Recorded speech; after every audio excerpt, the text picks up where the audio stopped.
All right. So, Hunter Starr, welcome to the Liberal Gun Owners Lens podcast, man. It's good to have you back. Thanks. Good to be back. Okay. So today we're going to talk about a few ideas, and one is deterrence.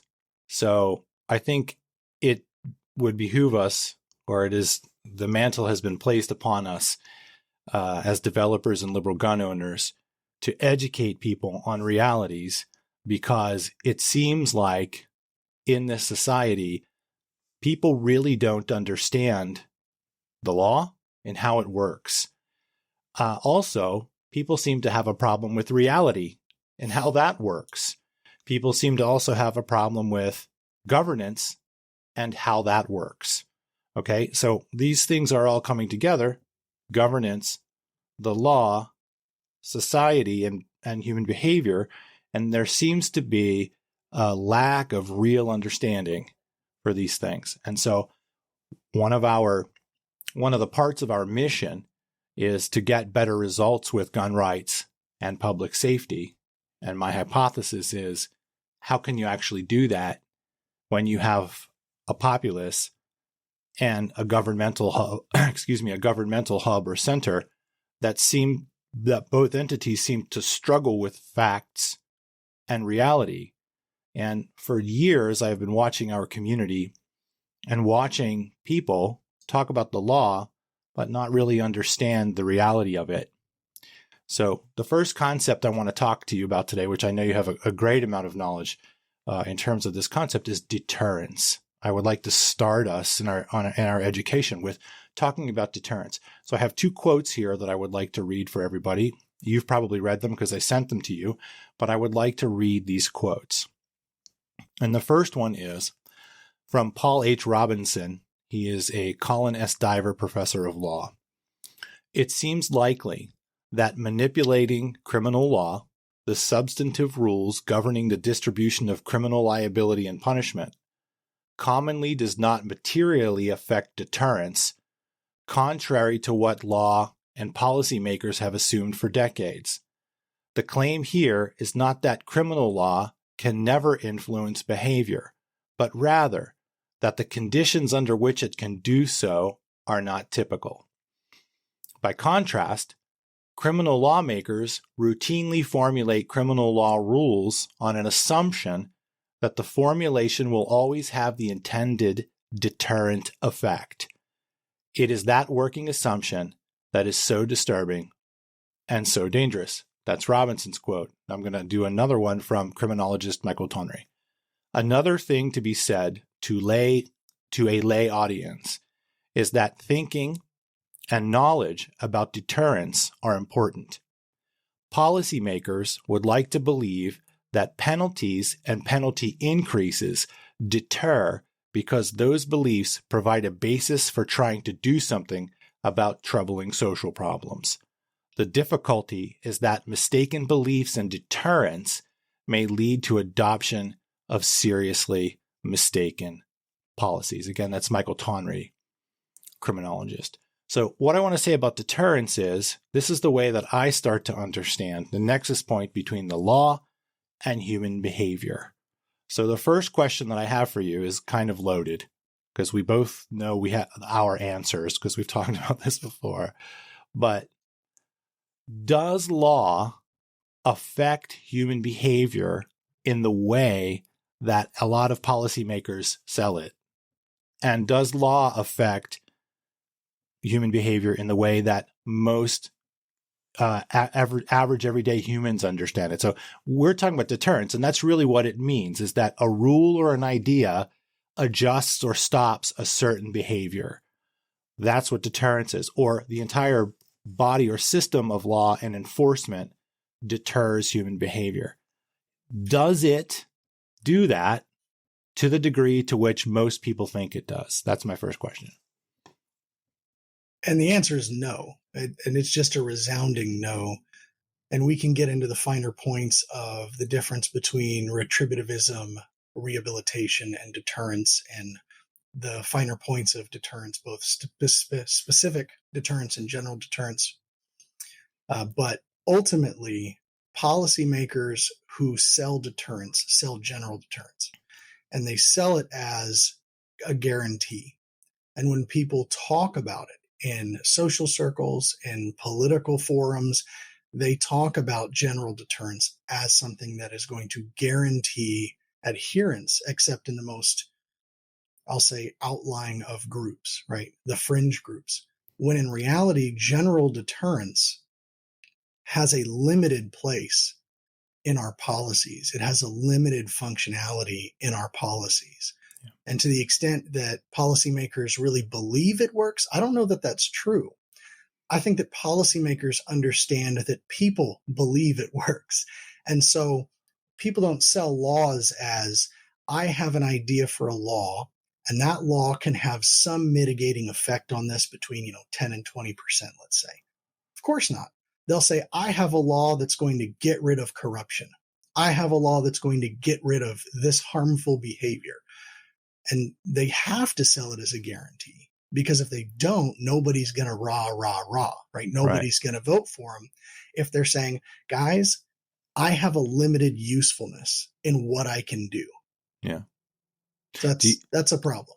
Do you think also, though, that there are people in the political milieu that also share the same basic low information rationality or low amount of education relative to deterrence? Do you believe that there are politicians that are as ignorant about this as everyday people? Do you not think that probably we have a political class that a lot of the policymakers know that what they're saying is actually not accurate, but some of them actually believe that deterrence is actually a slam dunk? Do you think that's the case? There's always the possibility that someone who should know better does not know better. Right. But I think that that's not a lack of information so much as a political ideology or a dogmatic belief system that precludes critical thinking about an idea that one has, right? And critical thinking is essentially saying, this is what I think. Now let me see if I can prove that I'm wrong about that. Right. Most people who go into politics, and this starts with your very first foray, the first time, you walk onto college campus and you say, hey, maybe I'll attend a political rally because my friend is. You walk in with certain beliefs that are held dear. And then you start learning, you start getting your education, you start understanding the limits of deterrence, the limits of retributivism, the limits of rehabilitation, all of these things. But you already have your deeply held beliefs about how the world should work. Right. The typical person doesn't say, okay, well, hold on a second. I had all these beliefs. I've got to externalize them and then run them through the critical thinking process of everything else I'm learning in my life. Right. So what you have is these very intelligent, educated people who have, frankly, kind of moronic and unupdated beliefs that just have not been run through the critical thinking process. So do they believe those things? Yes. But it's not because their lack of information. It's the lack of their willingness to run their beliefs through a critical thinking structure. And you see this every day, particularly with gun control. Yeah. You've got people who make these exact same arguments, the things that we're looking at, the limits of deterrence, in 100 different arenas until it comes to gun control, because they've already got that preset. And they're not going to run it through critical thinking, because then they have to ask, how can I prove I'm wrong? And they're so caught up in the argument and the debate, they don't want to take that step. Yeah. And so just from a basic review of the literature, and mostly criminology and sociology, but I would say mostly criminology, and then the juncture between maybe criminology and law and sociology. There are a ton of people that bring up the limits of deterrence and bring up this gap between the claim by policymakers that laws are a slam dunk in terms of stopping human behavior or adjusting human behavior, targeted human behavior. There's this gap between what is claimed and what laws can actually do as a mechanism, right? It's present. So it's not like you and I are inventing this, right? We have both been exposed to the concept of deterrence all the way back to like Beccaria, like the founding fathers of classical deterrence theory, Bentham and Beccaria. So these are people that came up with this idea a long time ago, and they really didn't understand human behavior back then. I see it as tantamount to something that I read once on Twitter. Somebody said, you have to understand that the founding fathers didn't even know what a fucking gorilla was, right? Like, this is where these people were. They didn't really have an understanding of human behavior. They just knew they didn't like the system of law and how punishment was doled out. They saw inconsistencies. They saw things that worked and things that didn't work. So their theory about deterrence is massively overdetermined in many ways relative to human behavior, right? So go ahead. Well, I would say that's true. And I think that would be doing a disservice to suggest that meant that the founding fathers were subpar in any way. If anything, it's kind of shown how brilliant they were, given how little they knew that every school child knows these days. But like you said, they were putting it together. They were the pioneers, right? They were trying to see through the darkness. Sure. And this is what they came up with. And a lot of what they came up with, it's not so much that the founding fathers came up with criminal deterrence. Remember, when they wrote the Constitution, they presupposed the existence of a lot of these systems that had been generated over thousands of years, not even, during the classical age, not even during, the medieval times. We're talking Roman scholars were being used, and their writings were being used in the concepts that our founding fathers were putting into play. Sure. Yeah. And so all of the, really, just to bring it back, all of the river of what, where things have been with humans and behavior and law have come to the current day, right? And it seems to me that plenty of people understand that you simply cannot address every and all problems, which basically all of society's problems, or all of the human behaviors that amount to problems. You can't just throw laws at them and expect them to go away. But this is a belief that people have, particularly when you look at, like you said, examples like people who are supporters of gun control. If you have mass shootings, then you throw gun laws at it. But in my experience as executive director, the very first thing I did was to learn about mass shootings at a deeper level. And it didn't take me 3 days, particularly as it pertains to school shootings, to find out that there's actually something that does work as it pertains to school shootings, and it has nothing to do with gun laws. And it's actually probably the best mechanism, the best chance we have to mitigate school shootings. That's student threat assessment, behavioral threat assessment. But you're never going to hear that in a speech by a Democrat who's supporting gun control, right? So here again, we see this gap between what is more I want to say the scientific, although I'm loosely using that term. What are the scientific or empirical facts of the matter, and what are the beliefs that we're dealing with, or the mythologies, or the dogma? Maybe we could take a second and talk about general deterrence versus specific deterrence, because you brought that up. So did you want to just give a rundown about those two concepts? Because I think it's important.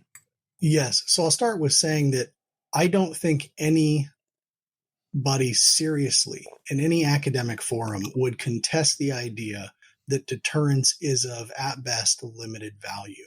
Yeah. But the typical discussion about deterrence discusses primarily general deterrence, which is if there's a law that says you shouldn't do it, and if you do it, you're going to get punished, people will know about the law and therefore not want to do that thing. Right. Specific deterrence is, okay, if you're going to do this thing, we're going to take you, we're going to put you in a cage, and now you can't do that thing.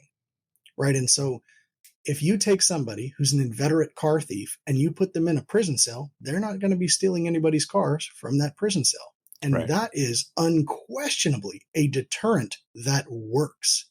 Yeah. It works almost 100% of the time. And I say almost 100% because we put murderers in cages and they just keep murdering.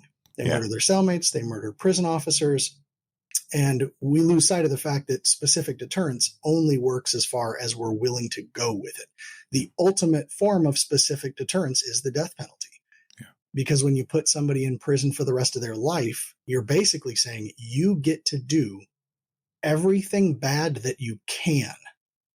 And we're not going to push the punishment any further. We're not going to deter you any further than just trying to mitigate how much damage you can do. Yeah. That being said, for the vast majority of crimes, if you put somebody behind bars for 5 years, then they're not going to be out stealing cars, dealing drugs, shooting people, robbing places for that amount of time. That's just a fact. Yeah. General deterrence is there's a law in the books. People will not break the law because they're scared of getting in trouble. Right. And most people who just walk around every day and just go about their lives, they understand that. I'm not going to steal from the store because I don't want to get in trouble for it. But a lot of that deterrence actually comes from just being properly raised, right? You know it's bad, so you don't do it. You know it's wrong, so you don't do it. A lot of general deterrence just comes from everyday morals and values. Yeah. General deterrence can work for people who think before they act. When they're in heightened emotional state, somebody gets really mad and says, "You know what? I want to hit that guy, but I really don't want to get in trouble." Yeah. And so it does work. You're driving along the road. You're not going to get out and pee on the side of the road because, hey, you could get in trouble. I'm just going to hold it. I'm going to be uncomfortable. I'm going to dislike it, but I'm going to wait till I get somewhere where it's appropriate to do this thing.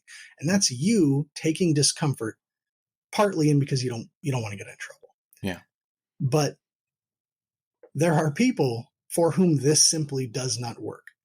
And really, our criminal justice system has evolved to want to punish evil as opposed to punishing stupid. And when I say stupid, I don't mean to be offensive. And there's a few different versions of what that means. You have stupid as in you're ignorant. You lack the facts. You lack the information. Somebody says stupid, it could mean ignorant. That's not a judgment. Sometimes people lack facts. Then they're stupid like you don't have the cognitive ability to put two and two together. Right. There's that. And that's an offensive way to say it. But when people talk about it, that's one of the things they mean. And then a third thing is you have the information, you have the ability, you just make bad choices just because. That's just how you act. And I think everybody knows somebody who does things like that. So you've got these three forms of like being quote unquote stupid. The people who don't think before they act and they make bad decisions because of it, deterrence in the general form is never going to deter them, because in order for general deterrence to work, they have to be thinking about the consequences. And if they're not even thinking about their actions, they're definitely not thinking about the consequences. Yeah. Then you have the people who are ignorant, right? They don't know that it's wrong. They don't really care. They're just going to do it, or they don't realize how wrong it is. So they're just going to do it. Then you've got the people who just make bad choices, for whatever reason. They're just going to do it. This is a fairly large group of people. I mean, it's a significant portion of the population who general deterrence will not deter. And so specific deterrence is pretty much the only form of deterrence that will work for those people. So when we talk about deterrence, you get into this 80-20 principle, and it's not the 80-20 principle is actually used in a lot of different arenas, but the idea that 80% of the population is fine with general deterrence. It works for them. Okay, I don't want to get in trouble, so I'm not going to throw my trash on the ground. I'm going to walk over to that trash can.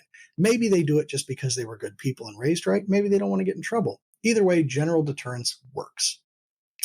Then you've got the people for whom it doesn't work. That's 20% of the population, and they're generally responsible for about 80% of the crime. And those are the people we pick off the street, we put in a jail cell, and we have to keep doing it because they keep coming back. Yeah. And that's your recidivists. Those are the people who are on the installment plan for life in prison. Yeah. And you point to those and say deterrence doesn't work, but what you mean is general deterrence doesn't work.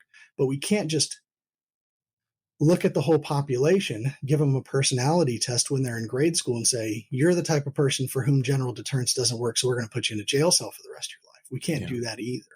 Yeah. And so we do have this issue of when do we use which one? If we smack somebody on the hand and they learn from it, then we shouldn't be putting them in prison for the rest of their life. But a lot of the criminal justice system and probation terms, punishments, and rehabilitation is which group do you fall into? The group that learns and can be deterred from by general deterrence methods, or the person who doesn't and needs specific deterrence, we put you in a cage for the rest of your life. Right. So I hope everybody can hear already in the first 20 minutes of this when you're looking at reality and the nexus between reality, human behavior, and law, it is not simple. And my contention is, as liberals, we're supposed to be people that are striving for a better relationship with the truth. We're supposed to be striving for that. And so here we are just at the first layer of going underneath what is happening on the news in the Plato's cave of the world. And you can hear things aren't exactly the way that most people think, number one. Number two, I want to say this. Liberal gun owners, 501c4, is not against the usage of laws and legal sanctioning, right? What we're trying to do is to say, how does legal sanctioning actually work? When does it work? When does it not? And if we have to consider using legal sanctioning on one hand and consider rights and liberty in the other hand, then we go from the shit that works with the stuff that's important in terms of our rights, and we start to do our calculations from that, not from because I've heard this a million times, even on our own forums, which is, we live in a land of laws. You got to do something, right? We live in a land of laws. We just need to give up and give in to the Democrats on certain things. That's just what you have to do, right? And that's also the wrong starting point. To me, that's an illiberal starting point. The liberal starting point should be more scientific, more empirical. On one hand, we have what's the stuff that actually affects human behavior relative to gun-related negatives. And then we have our liberty and our rights on the other hand. Now let's perform our calculus. I just want to get our community and as many people as possible down to this first level. And it seems like you and I could probably work full time at this for our whole lives, and it would be an uphill struggle, right? Because we're up against moral, tribal, cognitive forces that are baseline to humans. And like you said earlier, people are just not going to move from where they are through an investigative process to get to the better place because they don't have enough time. They don't have the desire. It's not a priority. So it's easy to just do what we do, which is to go online and we find things that we agree with and we bark and we're, et cetera, et cetera. But the other thing I wanted to say is I've come across this in the literature. Maybe if we could roll this node into the definition of general deterrence, it seems that a lot of criminologists and thinkers are saying that what a good way to think about general deterrence is that you have to have, or you have a body of law, and then you have an enforcement arm, right? So you're going to have policy making mechanism, body of law, enforcement arm, and the courts. So that's the mechanism. Just having that, forget about the details. Just having it provides general deterrence, right? It's an enhancement, right? It's an enhancement perhaps to the people that would maybe already be following the rules anyway. They don't want to get into trouble, or maybe it's just people don't want to get into trouble. But just the presence of the mechanism itself is where the best scientific information is. When you start to move away from that, things get trickier in terms of empirical reality. So, do you have any thoughts on that? So, if I understand your point, it's kind of the deterrence of having the system in place at all.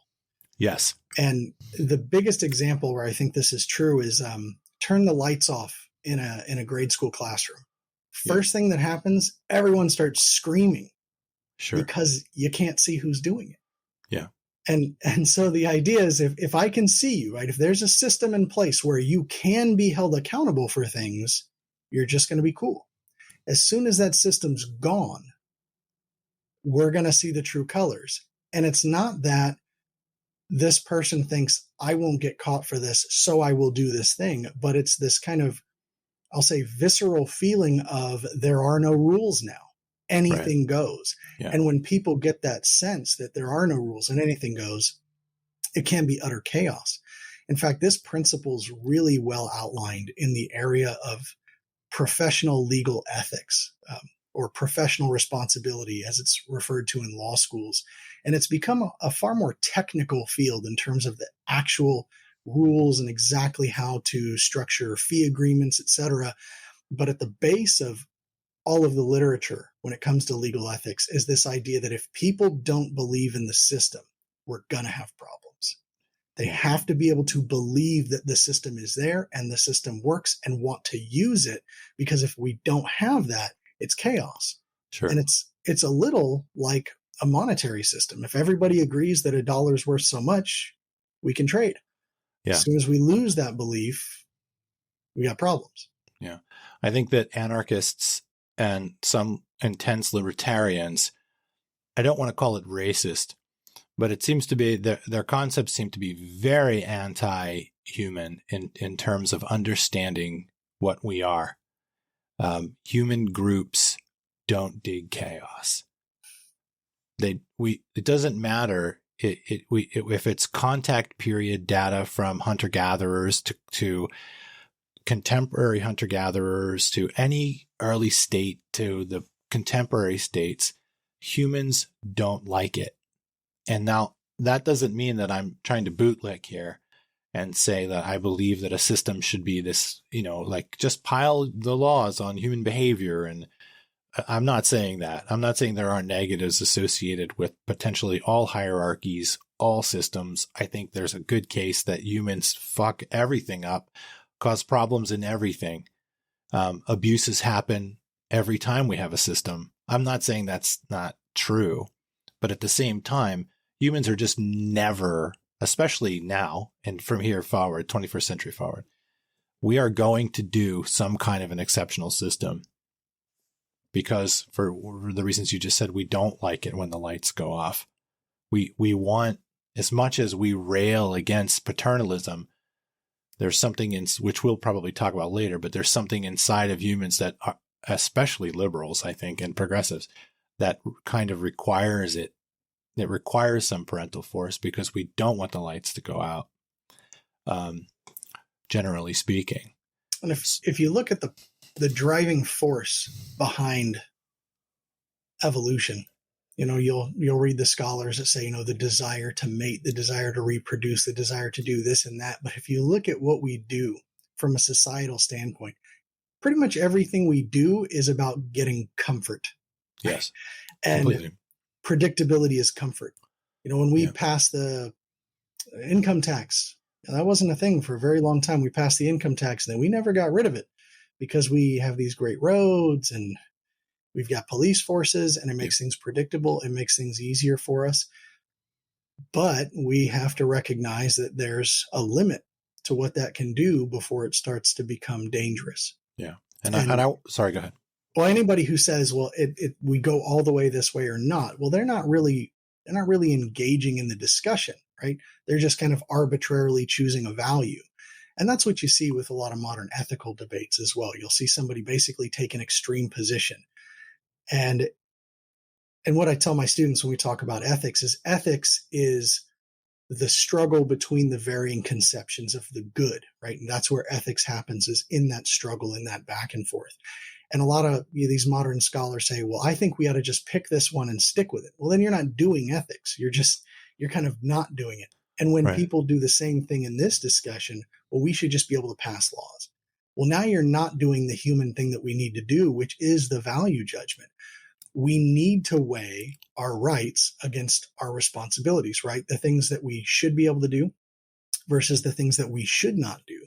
And once we decide that we're not going to weigh those things, we're just going to pick, that's when you get these fringe sides where one of them says, no, you can't infringe on my rights for any reason ever for anything. And the other side that says, look, we live in a society, therefore we can pass any law to take anything as long as we can justify it. And that's a problem.